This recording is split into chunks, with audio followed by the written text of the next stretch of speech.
Merhaba arkadaşlar. Bugünkü çalışmamızda da sizinle bu erkek çocuklar için süveter ve hırka çalışması yapacağız. Hırkamız şöyle. Arkasını düz yaptım.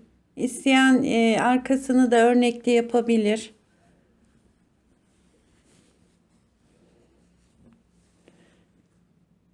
Ceplerimiz ve kolumuz. Süveterimizde birinci bölümde süveteri anlatıyorum. Zaten ikinci bölümde de hırkamızı yapmasını göstereceğim. Çok şık bir takım oldu. Hırkamız süveterimizden bir tık daha büyük. Çünkü onun üstüne giyileceği için şöyle şu kadar daha büyük yaptım. Görüntümüz böyle. Yapacak arkadaşlara kolay gelsin. Süveterimizin lastiğini ördüm ben. 76 ilmek, 2 ters, 2 düz. 4 sıra kremle, 2 sıra kahve ile, 2 sıra krem, 2 sıra kahve, 4 sırada kremle. Yani 4, 6, 8, 10, 14 sıra 2 ters 2 düz lastiğimi ördüm. Bu arada şişim 4 numara şişle ördüm. İplerim de yine bebe ipi.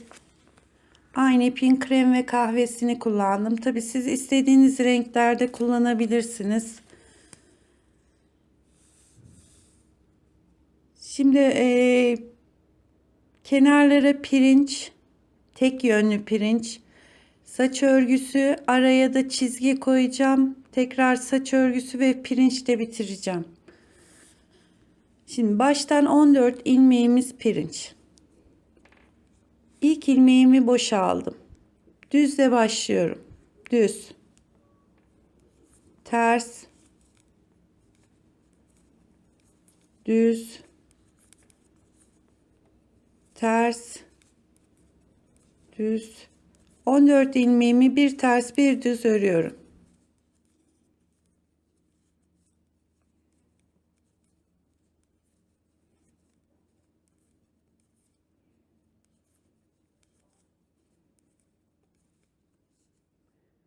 İki, dört, altı, sekiz, on, 12, 14. 14 ilmeğimi bir ters bir düz ördüm. Şu düz de bitti. Son ilmeğim düz. Şimdi iki tane ters.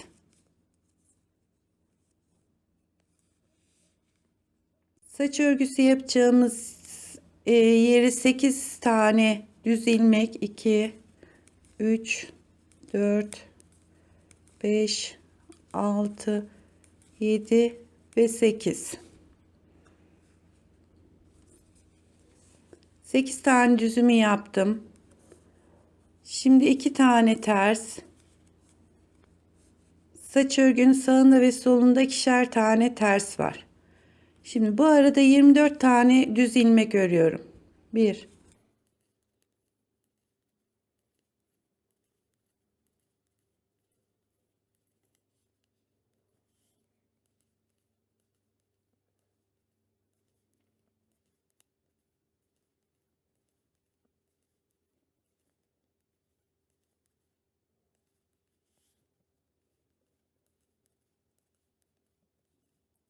24 ilmek düz ördüm.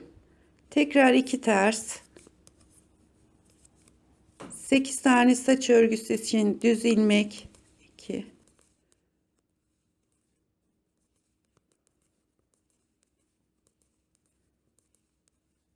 8. Yine 2 ters. Ve pirincime düzle başlıyorum. Bu tek yönlü pirinç olacak. 1, ters, düz,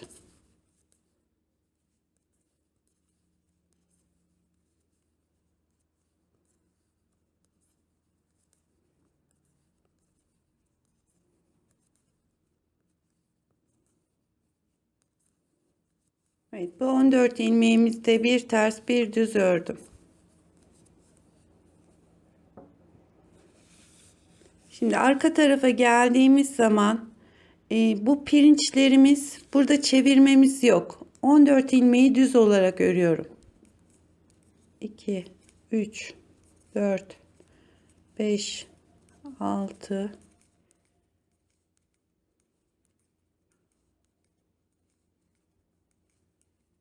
13 ve 14. Şimdi saç örgünün yanındaki iki tersimiz de bu sıra düz. Şimdi 8 tane ters.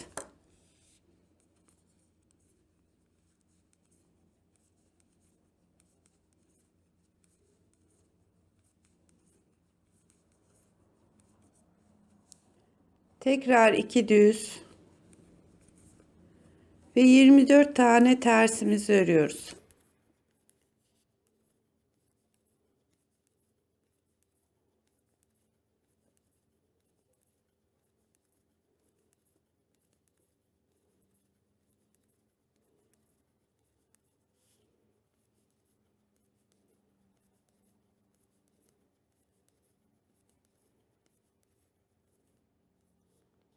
Saç örgünün yanındaki iki düzüm, 8 tane tersim,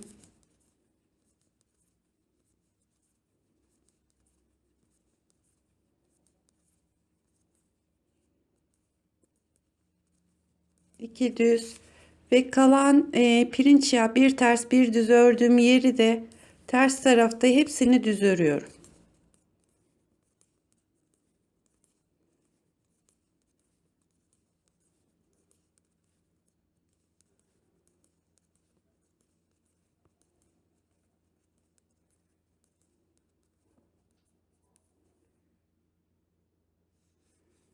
Şimdi ön yüze geldik. Yine burayı düzle başlamıştık. İlk ilmeğimizi düz yapmıştık. Her sıra aynı şekilde başlayacağız. Düz, ters. 14 ilmeğimi yine bir ters bir düz örüyorum. Bunda dikkat edilmesi gereken şey ilk ilmeğimi boşaldım. İkinciyi düzle başladım. Süveterimiz bitene kadar bu düz ilmekle başlayacağız.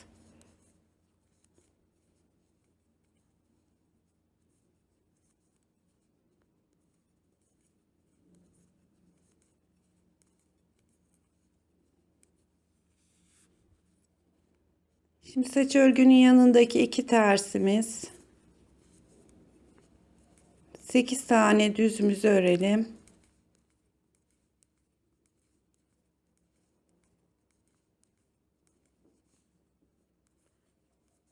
İki tane ters.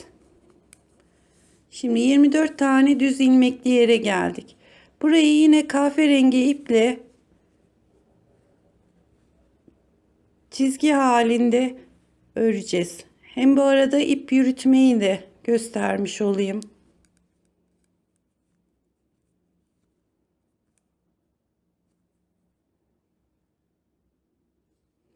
Hatta şunu şöyle bağlayalım da.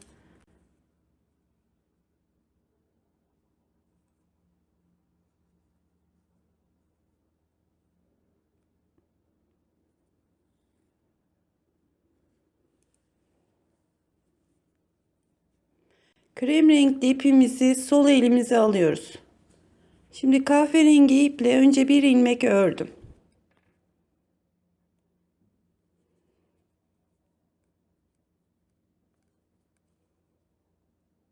İkinci ilmeği örerken krem ipi de şişimin üstüne alıyorum. Ördüm. Üçüncü ilmeği örerken direkt örüyorum. Dördüncü ilmeği örerken krem ipi yine üste alıyorum. Bir şişin altında olacak krem renkli ip, bir şişin üstünde olacak. Bakın.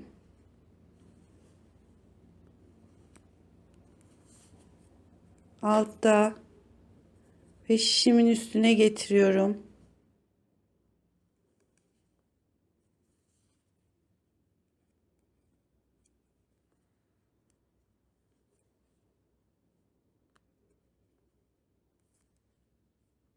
Bir tane normal örüyorum. Diğerini örerken krem renkli ipimi şişimin üstünde tutuyorum. ve ikisini birden.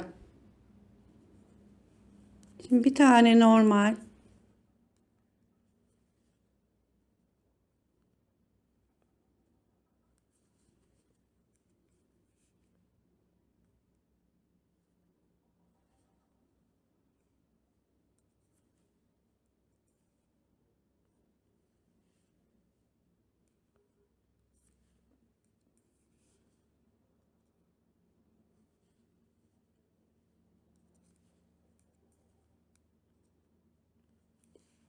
bu 24 ilmeği böyle krem rengi ipimizle yürüterek iki terse geldim. Bakın arka tarafta krem renkli ipimizle yürüdü. Şimdi kahverengi ipi bırakıyorum. Krem renkli ipime geçiyorum. Örneğime devam ediyorum. 2 ters, 8 tane düzüm, 2, 3, 4, 8. İpimi çeviriyorum. 2 tane tersim var. Tekrar pirincime düzle başlıyorum. Düz, ters, düz, ters. Sıra sonuna kadar böyle bir ters bir düz gidiyorum.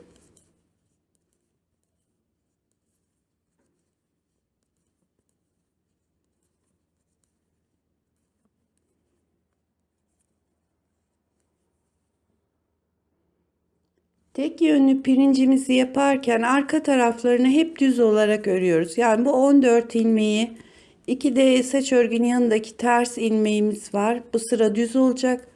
16 ilmeği yani düz olarak hepsini örüyorum.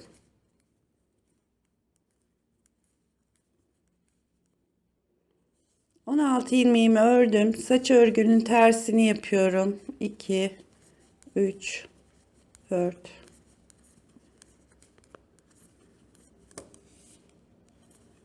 8. 2 düzüm örüyorum. İpimi öne alıyorum. Yine şu kahverengi ipimizle tersini gideceğiz.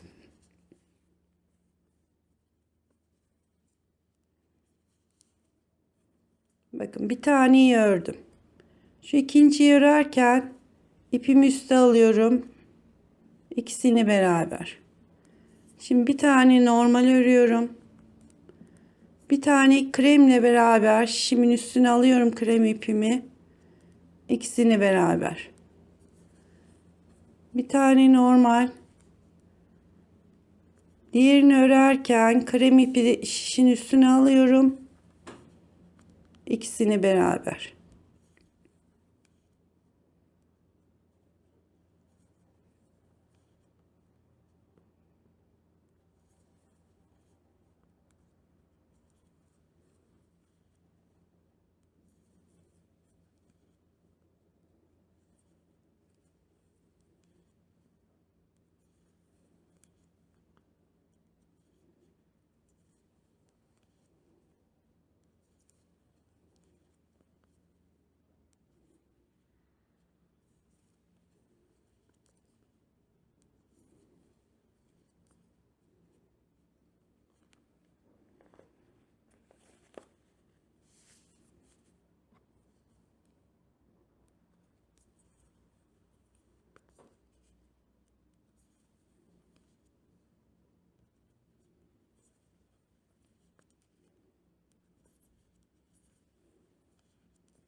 Evet, 24 ilmeğimde ipimi yürüttüm.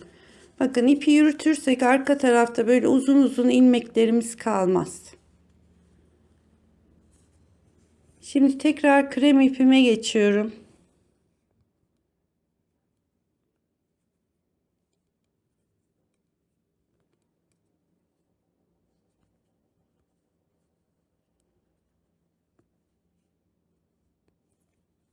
İki düz,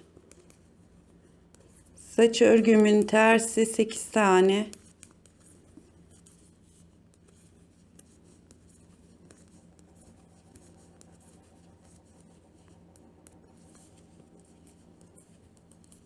Ve sıranın sonuna kadar düz gidiyorum.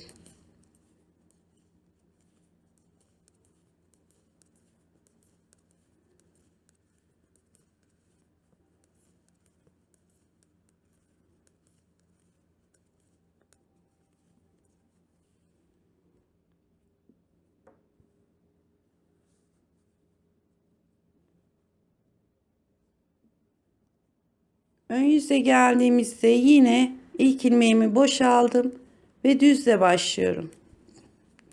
Düz, ters.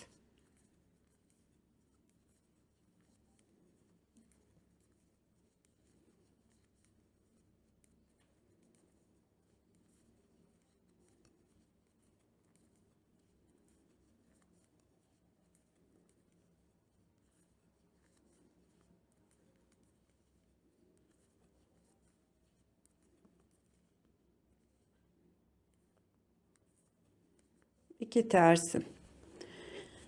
Şimdi buradaki saç örgüsünü başlarken 4 sıra ilk yaptığımızı 4 sırada bir yapalım. Daha sonra size kalmış olarak ben 10 sırada bükme yapacağım. Yani bunu 10-12 sırada yapabilirsiniz.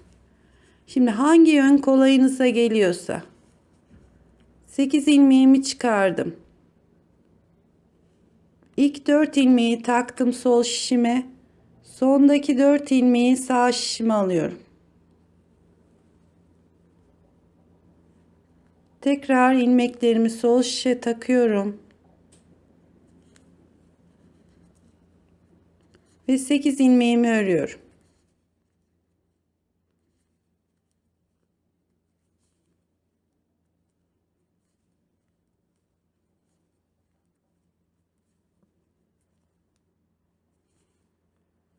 İki tane tersimi örüyorum.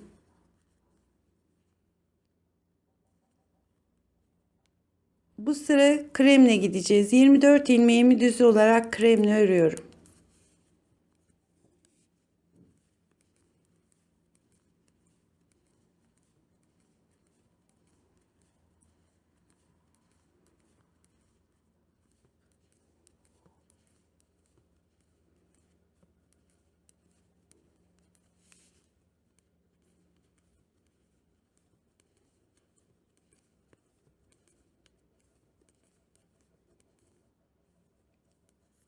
İki tane tersimi yapıyorum. Yine 8 ilmeğimi çıkardım. Baştaki 4'ü sol şişe, sondaki 4'ü sağ şişe. Alıyorum ve tekrar sol şişime geçiriyorum. 1 2 3 4 5 6 7 ve 8. 2 tersimi örüyorum. Yine pirincime düzle başlıyorum. Sıra sonuna kadar bir ters bir düz gidiyorum.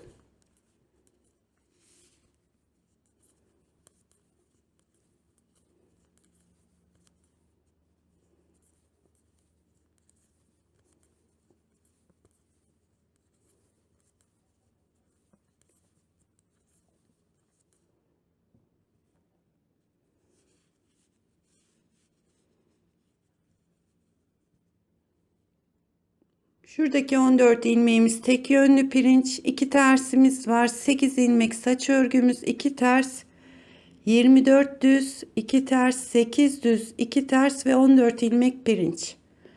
Geri gelirken bu 14 ilmek 16 ilmek olarak düz örülüyor. 8 ilmek tersimiz, 2 düzümüz, 24 ters, 2 düz, 8 ters ve 16 düz olarak sıramızı tamamlıyoruz. Evet, şu saç örgümüzü şu kenarından sayabilirsiniz. 2, 4, 6, 8 ve şimdikiyle 10 sıra. Şöyle birkaç sırada gittim kahveyle. Bakın arka tarafı da şu şekilde görünüyor. Şimdi tekrar saç örgüsü yapacağız.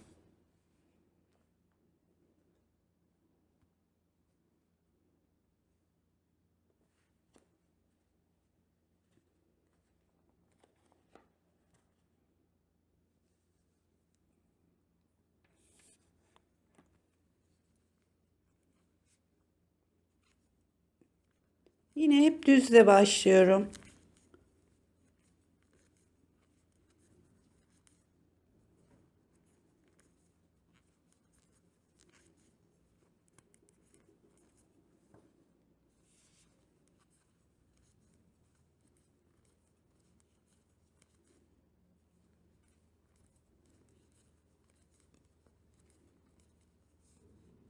Evet, iki tersimi örüyorum. Yine saç örgümü aynı şekilde yapıyorum. 8 ilmeğimi çıkardım. İlk 4 ilmeği sol şişime, sondaki 4 ilmeği de sağ şişime alıyorum. Daha sonra yine sol şişime takıyorum.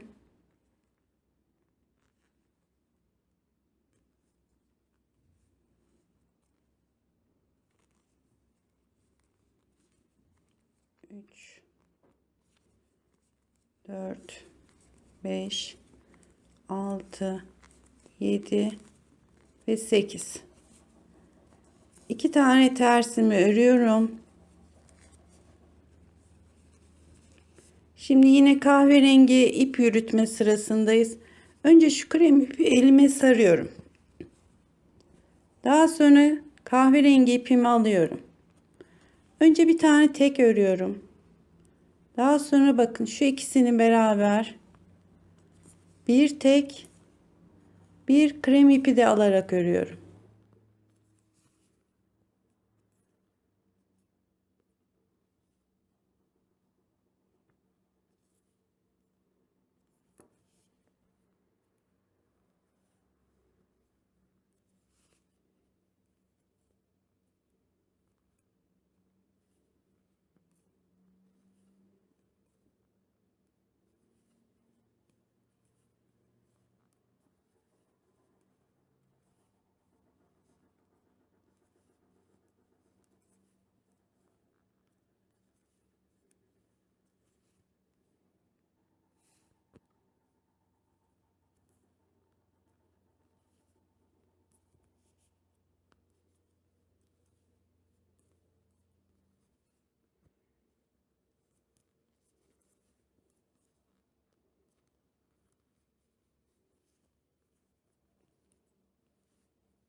Şimdi kahverengi ipimi bırakıyorum.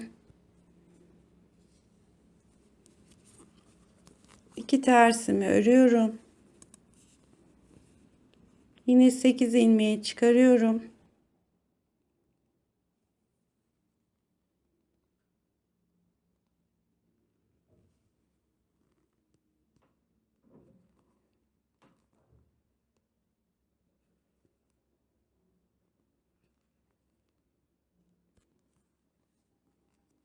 Ve 8 ilmeğimi örüyorum.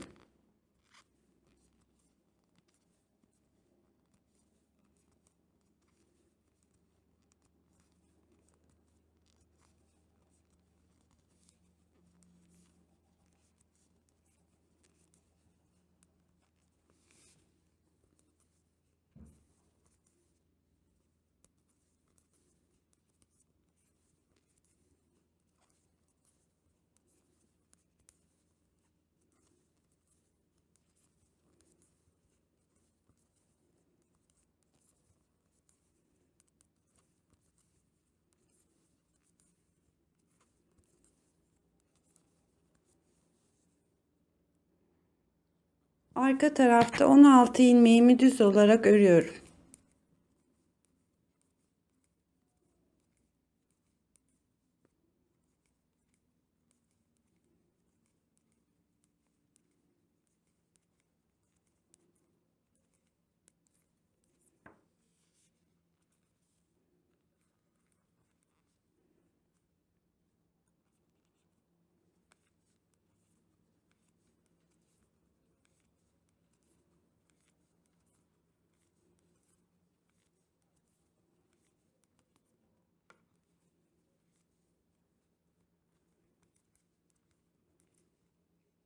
Evet, şimdi tekrar bir daha göstereyim ben size ip yürütmeyi. Krem ipimi arkaya aldım. Zaten ters örgü. Önce onu şöyle bir parmağıma sarıyorum. Önce bir tane örüyorum. Daha sonra ipimi üstüne alıyorum. İkisini beraber.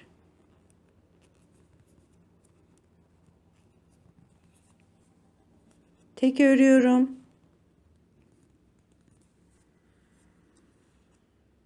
İkisini beraber. Tek örüyorum.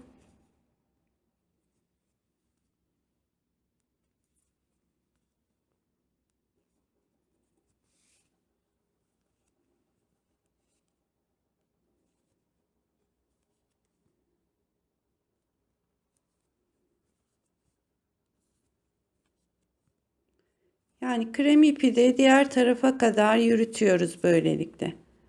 Bu 2-3 renk ipiniz de olabilir yürüteceğiniz. O zaman sol parmağınıza sardığınız ipi diğer bütün renkleri aynı anda saracaksınız. Aynı anda yürüteceksiniz yani. Şimdi çift, tek. Bakın şöyle çift aldım.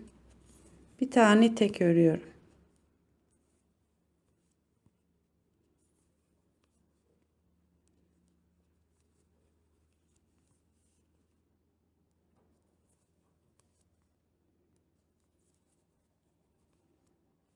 Evet, krem renkli yere geldik.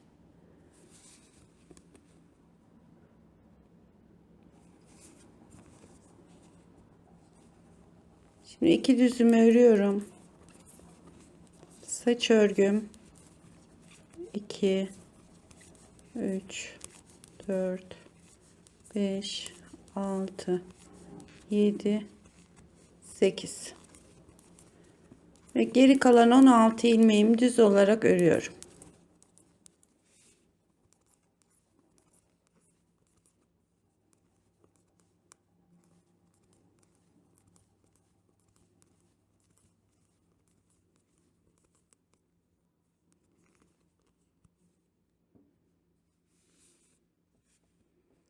Bakın burası örgümüzün tersi. Hiç fazladan hiçbir ipimiz yok. Şu bağladığımız ip, onu saklayacağız.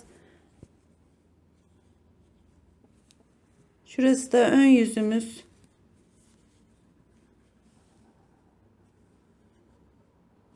İster bu çizgi kısmını sadece şurada bir ön yerinde cep şeklinde bir şekil olarak bir kare şekli olunca bırakabilirsiniz.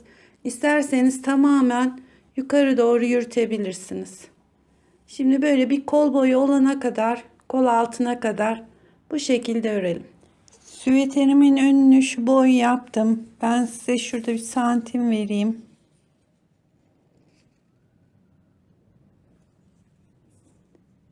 23,5 santim örmüşüm.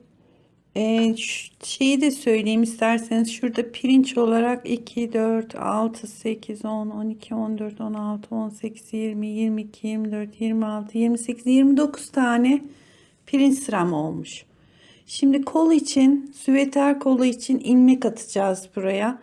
Kendinden çıkacağım kolunu.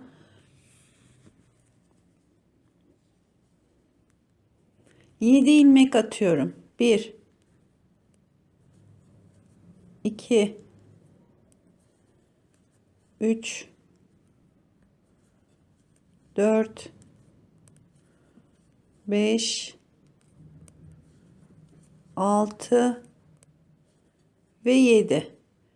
7 ilmek attım. Şimdi bunu düz olarak örüyorum. 2, 3, 4, 5, 6, 7. Şimdi 7 ilmeği ördükten sonra şu 3 ilmeği birden alıyorum. Yani 2 ilmek eksiltmiş olacağız. 3 ilmeği birden aldım. Geri dönüyorum.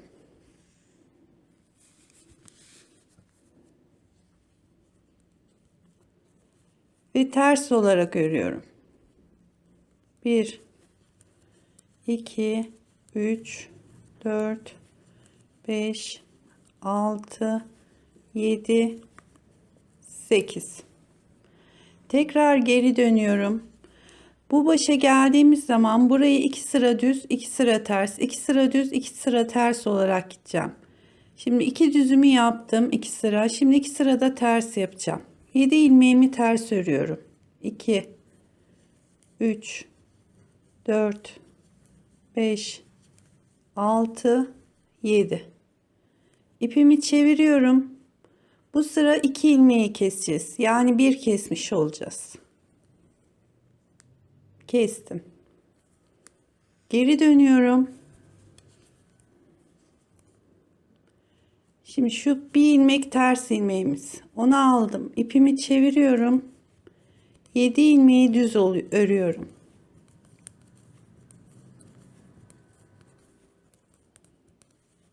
Yedi. Tekrar başa geldim. Bakın 2 düz 2 tersimiz oldu. Şimdi düz sırasındayım. Yine 7 ilmeğimi düz örüyorum. 3 4 6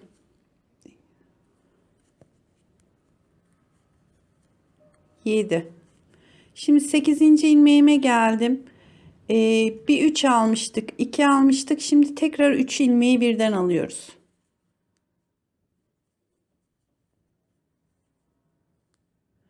Üç ilmeği birden aldığımız zaman 2 ilmek eksiltmiş oluyoruz. Yani 2 kestik, 1 kestik, 3, 2 daha kestik, 5 ilmeğimiz gitmiş oldu.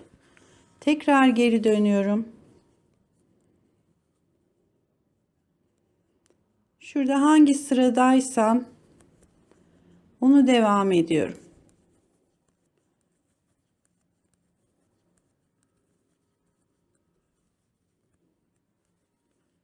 Sıra başına geldim.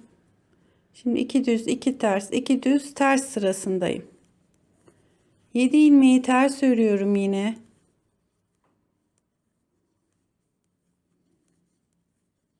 Yedi.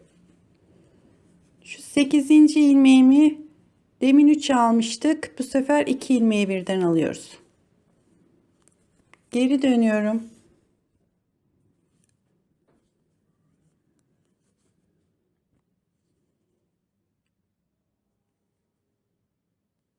Ters ilmeğimi aldım. İpimi çeviriyorum. Şurada görünen düz ilmeklerimi örüyorum.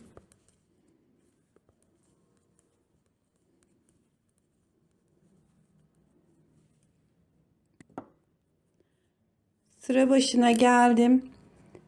Şimdi düz sırasındayız.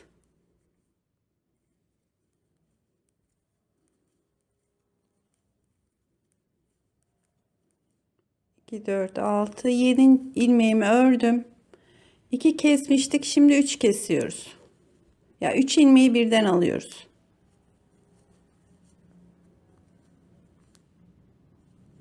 Geri dönüyorum tekrar.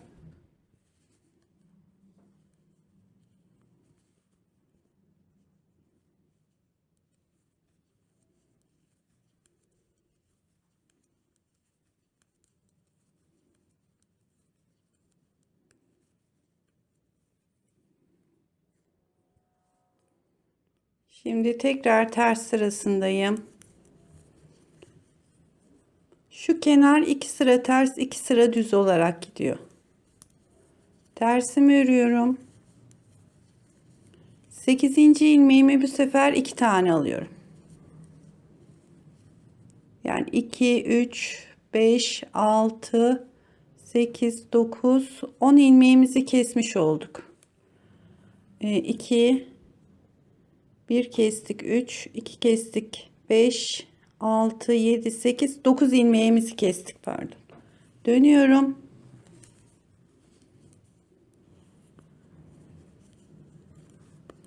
Arka taraftaki ilmeklerim terse ters, düzse düz olarak örüyorum. Her ön yüze geldiğimizde ilmeğimizi değiştiriyoruz. Terslerin üzerine düz yapıyoruz. 3 4 5, 6, 7.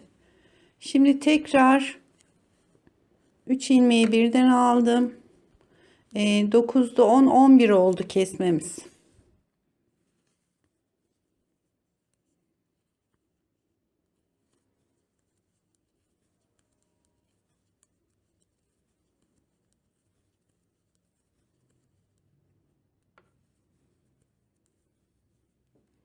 Şimdi bir tane daha keseceğiz. 12 ilmek kesmek yeterlidir. 2, 3, 4, 5, 6, 7. Bir ilmek daha kesiyorum. 12. Bakın kol kenarımız 2 sıra ters, 2 sıra düz olarak gidiyor. 7 ilmekten sonra 8. ilmeğimizi bir 3 ilmeği birden, bir 2 ilmeği birden, 3 ilmeği birden, 2 ilmeği birden, yani bir çift, bir tek, bir çift, bir tek olarak 12 tane ilmeğimizi kestik. Şimdi devam ediyoruz. Pirincimizi. Şimdi eğer buraya geldiğinizde pirincimizin ne olduğu belli değilse şu arka taraftan bakabilirsiniz. Yani bu düz ilmeğimiz. Bir tane düz. İpimi çeviriyorum. Saç örgünün yanındaki iki tersimi örüyorum.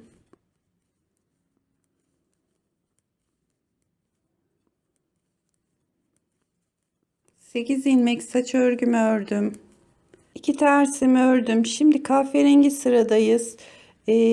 Tekrar ipimi şöyle alıyorum. Bu arada 24 ilmeğimiz vardı. Şimdi bunun 11 tanesini öreceğiz.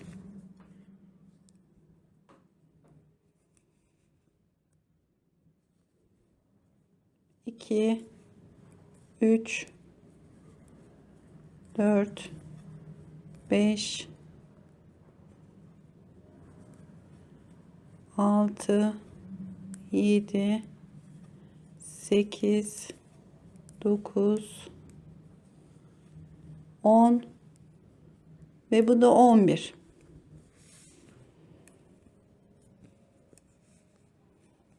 Tam ortamız yani 10, 12, 12, 24 ilmek. 11 ördüm. 11 de bu tarafta bırakıyorum. Şu iki ilmeği kesiyorum.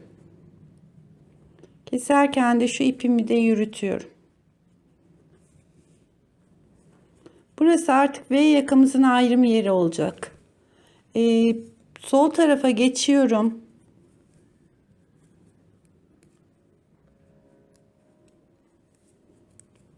İki, 3, 4, 5, 6, 7, 8, 9, 10. Bu da 11. ilmeğimiz. Şimdi V yaka yapacağız. Artık bu taraf sol taraftaki kolumuzu yaptıktan sonra bir şu tam ortadan kesmeye başlayacağız. Şimdi iki tersimi yapıyorum. 8 tane saç örgüm.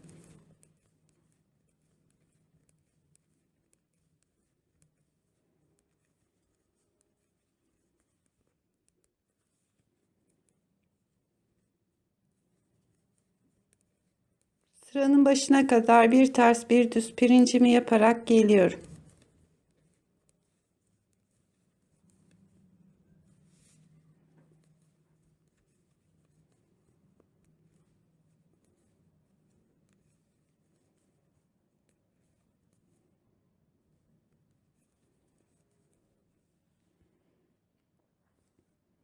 Şimdi sıranın başına geldiğimiz zaman bu sefer sol taraf kolumuza ilmek atıyoruz. 7 tane. 1,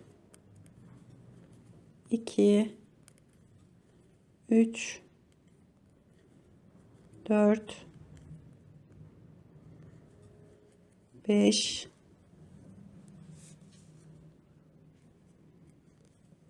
6 ve 7. Bir, pardon, ters başlayalım. 1, 2, 3, 4, 5, 6, 7. 7 tane tersimi ördüm. Yine ilk 3 ilmeği alarak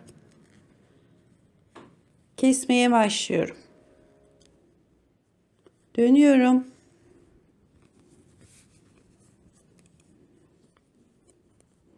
Şu bir ilmek hep düz gidecek.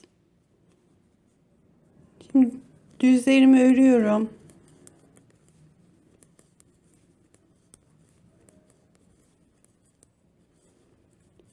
Sıranın başına geldim.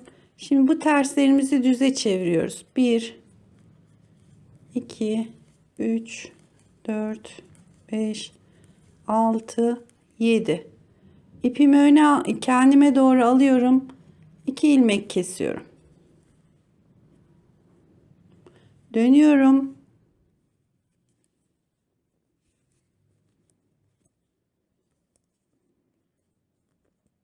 İlk ilmeğimi aldım. Yanındaki 7 ilmeği ters olarak örüyorum. Yani bu kenardaki sıra ters, 2 sıra düz yine devam edecek.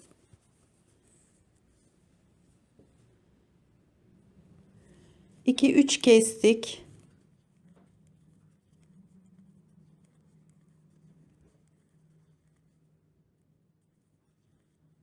Şimdi tekrar 3 ilmeği birden alıyorum. Yani 3 4 5 5. ilmeğimizi kestik. Dönüyorum.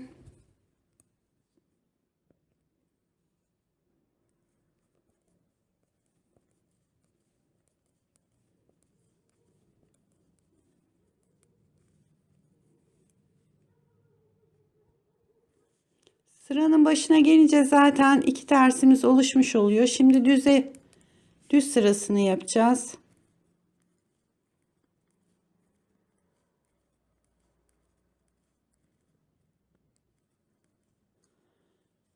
3 ilmek almıştık. Şimdi 2 ilmeği aldım. Dönüyorum.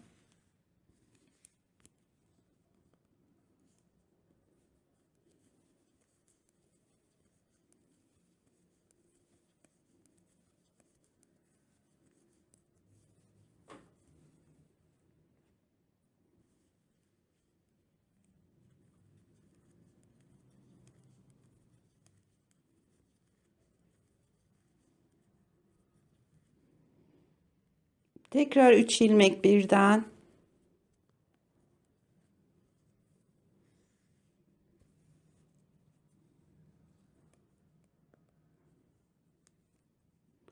Şu bir ilmeğin düz gitmesine dikkat ederek kenardaki 2 ters 2 düz sıramı yapıyorum.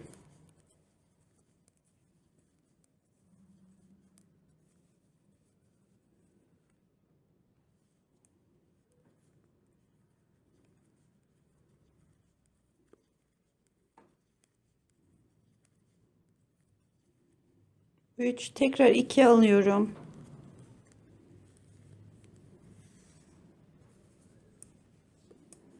Bu arada 9 ilmek kesmiş olduk.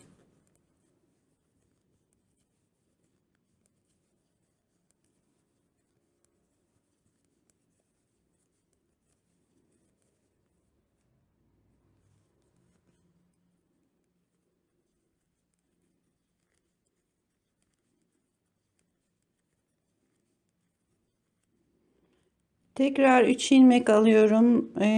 9, 10, 11. kesmemizi yaptık. Dönüyorum.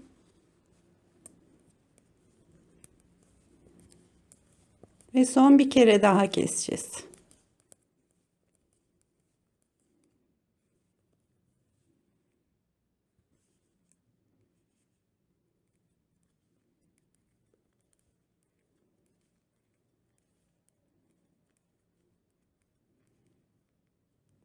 Ve bir kesiyorum. 12. ilmeğimi kesmiş oldum. 9 mu oldu arkadaşlar? Dur bakayım. 3, 2 kestik. 3, 2 kestik. 5, Bir kestik 6, 2 kestik 8, bir kestik 9, 10, 11, 12. Şimdi ortadaki kestiğimiz yere kadar devam edeceğiz.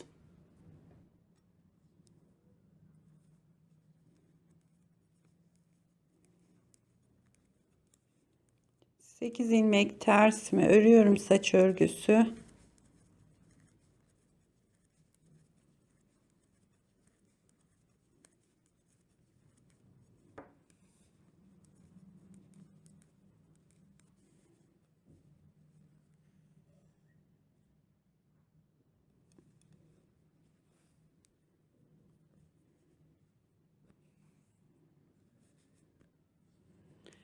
Şimdi burada kestiğimiz ilmekle 11 ilmek kahverengi ipimle örüyorum.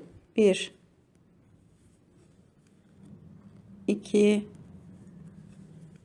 3 4 5 6 7 8 9 10 ve 11. Zaten tam kestiğimiz noktaya geldik. Artık önümüz ayrıldı.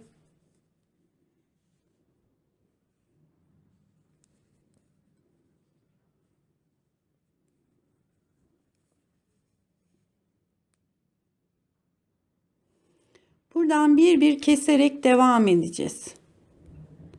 Şu iki ilmeği birden aldım. Hemen bunu başta kesiyorum ki ip yürüttüğümüz için. Normalde 2 ilmek sonra keserim ama ipi yürüttüğümüz için başta hemen kesiyorum.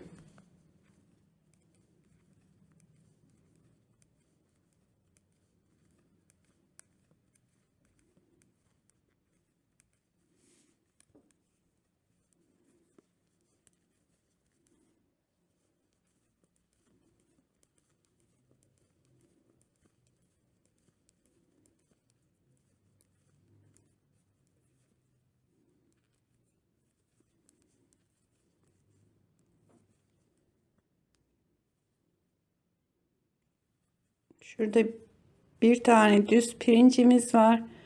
Şu bir ilmeğe dikkat edeceğiz. Kol boyunca düz olarak gidecek.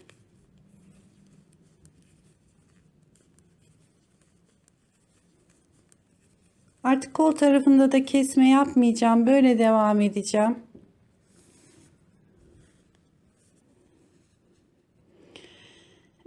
Şu ön tarafta bir müddet keserek devam edelim. Kolda artık kesme yok. Kol 2 sıra ters, 2 sıra düz olarak devam ediyor.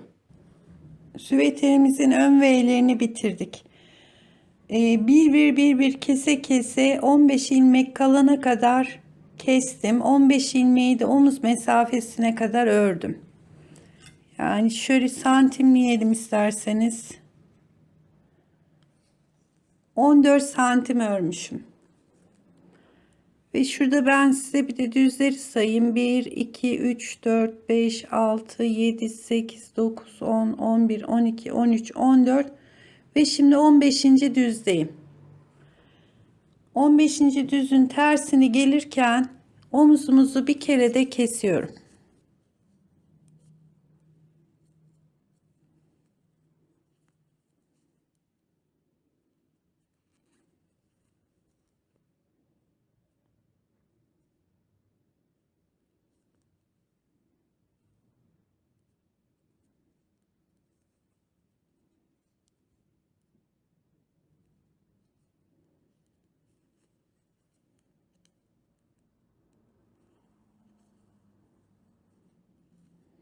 Terslerimi ters, düzlerimi de düz olarak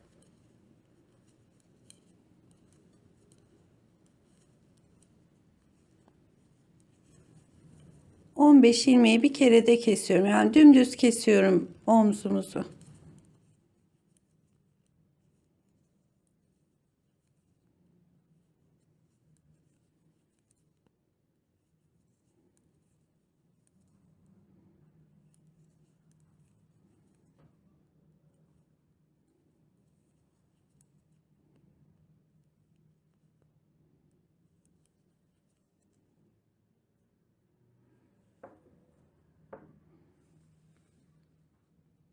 Evet, kolumuz da bitti. Şimdi arkayı sadece pirinç örgü olarak öreceğim. Arkamızı 69 ilmek başlayıp sadece pirinç olarak öreceğim. Yine 29 sıra pirincimi yapacağım.